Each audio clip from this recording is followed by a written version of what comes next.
ছাত্ররা তোমরা তো পড়তে আইছো না? ওই সাতটার নাম তো জানো না?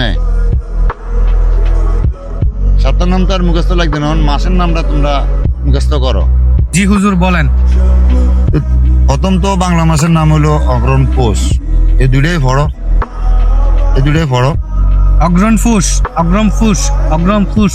কি তুমি করে আমি পড়াইতেছি পৌষ মাস, অগ্রহণ মাস পৌষ মাস, তোমরা তো পুষ মাস কি পড়তে আছো না ইয়া করতে আছো? হ্যাঁ, পড়া ঠিক মতো পড়ো না, হ্যাঁ পড়া ঠিক মতো পড়ো না, হ্যাঁ। না ডাকাত জান বাঁচাই জানলে বাগি আইছি। ও মা গো মা, বাঁচি গেছি।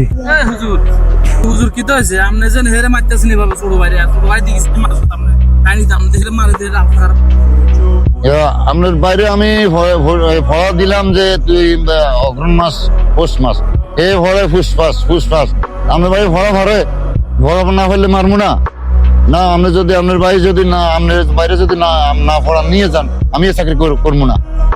এভাবে কি আপনি কি একজন মানুষের এভাবে মারতে পারেন? আপনি এই যে ছোট একজন মানুষের এভাবে আপনি মারতে পারেন? আপনি তো মাদ্রাসার কলঙ্ক করতেছেন। আপনার মতো হুজুর থাকলে তো সমস্যা, দরকার নাই এসব হুজুর দরকার নাই। আপনার ট্রান্সফার করে দেবো কালকের দিনের ভিতরে, আপনি এখান থেকে কালকের দিনের ভিতরে চলে যাবেন, ঠিক আছে?